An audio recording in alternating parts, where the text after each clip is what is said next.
جہاد نہ کریں لیکن جہاد کی مخالفت کبھی نہیں کریں گے۔ اس لیے میں منع کرتا ہوں اللہ کے لیے جہاد کی مخالفت کر کے اپنے ایمان کو برباد نہ کرنا۔ میدان جہاد میں نہ جانا الگ چیز ہے اور جہاد کی مخالفت کر کے جہنم میں جانا الگ چیز ہے۔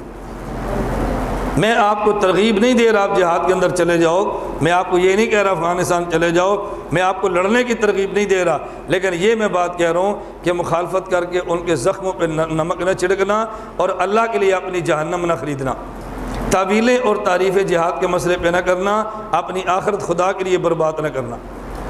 اگر مولوی بھی جہاد کے آیات میں تعریف اور تعویل کرے گا تو بتاؤ مرزا قادیانی کا جرم کیا ہے؟ اس بے ایمان کو نبی بنایا تھا جہاد ختم کرنے کے لیے اور ہمیں مولوی بنایا ہے جہاد کو ختم کرنے کے لیے۔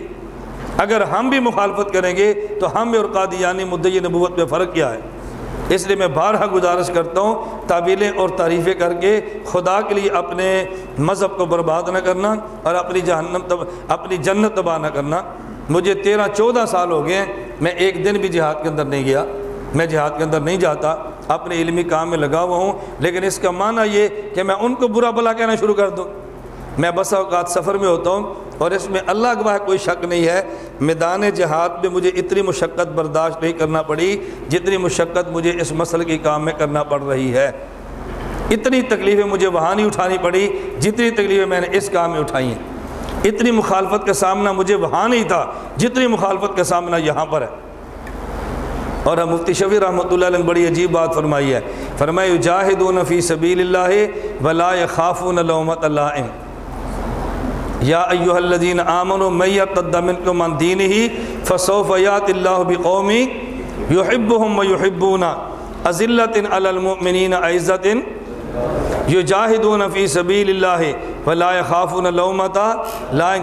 حضرت فرماتے ہیں اللہ نے یجاہدون کے بعد لا یخافون کیوں فرمایا ہے؟ اس لیے آدمی جیل کاٹ لیتا ہے اور کام نہیں چھوڑتا، زخم سہ لیتا ہے اور کام نہیں چھوڑتا، جسم کے ٹکڑے کروا لیتا ہے اور کام نہیں چھوڑتا، اور جب اپنے مخالفت کریں تو دل چھوٹا کر کے کام کو چھوڑ جاتا ہے۔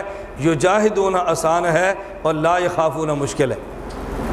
یہ میری تحقیق نہیں ہے، مفتی اعظم پاکستان مفتی محمد شفیع رحمۃ اللہ علیہ کی تحقیق ہے۔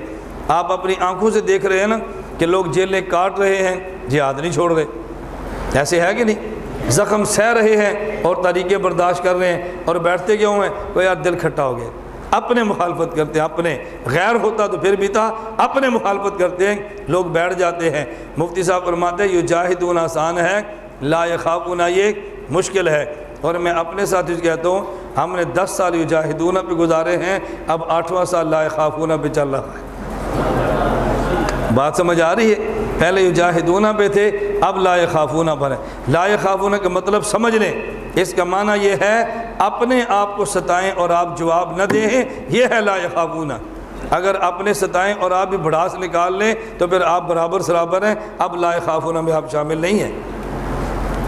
اپنے الزام لگاتے رہیں اور آپ خاموش رہیں، اپنے برا کہتے رہیں اور آپ خاموش رہیں، آپ اپنے گالیاں دیتے رہیں اور آپ جواب نہ دیں، آپ نے آپ کے خلاف بولتے رہیں اور آپ خاموشی اختیار کریں، تب لا یخافون ہے۔ اگر انہوں نے آپ کا اشتہار پڑھا، آپ نے ان کا پھاڑ دیا تو پھر لا یخافون کیسے ہے؟ وہ الزام آپ پہ لگائیں، آپ ان پہ لگا دیں، بتاؤ پھر لا یخافون کیسے ہے؟ یہ بہت مشکل ہے۔ اس لیے میں کہا کرتا ہوں یہ شعر پڑھنا آسان ہے، عمل کرنا بڑا مشکل ہے۔ شہداء نے پکارا ہے تم کو فردوس کے بالا خانوں سے، ہم راہ وفا میں کٹ آئے تمہیں پیار ابھی تک جانوں سے، اس جذبہ ایک گلبوسی میں کچھ کانٹے بھی چبھ جاتے ہیں، اپنوں کے نشتر سہ لینا ٹکرانا فقط بیگانوں سے۔ یہ شعر پڑھنے آسان ہیں اور کسی نے عمل کی تصویر دیکھنی ہو نا، ہم فقیروں کو دیکھ لو، پورا زمانہ مخالف ہے لیکن ہمیں رتی برابر بھی پرواہ نہیں ہے، رتی برابر بھی پرواہ نہیں۔ کیوں؟ ہمارا کام خالص اللہ کے لیے ہے، اللہ راضی رہے، بس کسی کی پرواہ نہ کرو۔ لوگ سمجھے مجھے محروم وقار و تمکین، لوگ سمجھے مجھے محروم وقار و تمکین، مگر وہ نہ سمجھے میری بزم کے قابل نہ رہا۔ لوگ کہہ دیں یہ پاگل ہیں، اللہ سمجھے عقل مند ہے تو کافی ہے۔ لوگ سمجھے ذلیل ہے، اللہ عزت دے تو کافی ہے۔ لوگ سمجھے گندا ہے، اللہ سمجھے اچھا ہے تو بس ہمارے لیے کافی ہے۔ اس لیے میں بات سمجھا رہا ہوں، اس کا اچھی طرح پہ اہتمام فرمائیں۔ لا یخافون کا مصداق بنیں، مقابلے میں بولنے کا مصداق نہ بنے، خاموشی سے اپنا کام کریں، پھر آپ دیکھیں کام میں لطف کتنا آتا ہے۔ آپ کسی بھی شہر میں جائیں گے نا، آپ کو ہر جگہ ہمارے اجر بڑھانے والا کوئی نہ کوئی بندہ آپ کو ضرور ملے گا۔ اس لیے آپ مخالفتیں کبھی نہ کریں۔ آپ میں سے بہت کم ایسے ہوں گے جو تہجد پڑھتے ہیں، لیکن تہجد کی مخالفت کرنے والا ایک بھی نہیں ہے۔ مخالفت نہ کریں۔ ایک طالب علم اٹھ کے تہجد پڑھتا ہے، اس کا مذاق نہ اڑائیں، بڑا صوفی بنا ہوا ہے، بڑا نیک بنتا پھرتا ہے، کوئی یار اللہ قبول فرمائے، بہت اچھا آدمی ہے، دیکھو میں سویا اور یہ رات کو نفل پڑھتا ہے۔ آپ جہاد نہیں کر سکتے، لیکن جو کرتا ہے اس کے عیب تلاش نہ کریں اللہ کے لیے۔ یہ امتی لوگ ہیں، نبی نہیں ہیں۔ امتیوں کے اندر کوتاہیاں ہو جاتی ہیں، جب ان کی کوتاہیاں اللہ معاف کرنے کا وعدہ فرما چکے ہیں تو پھر آپ اس کو معاف کرنے کی بات کیوں نہیں کرتے؟ میری گزارش آپ کو سمجھ آ گئی ہے؟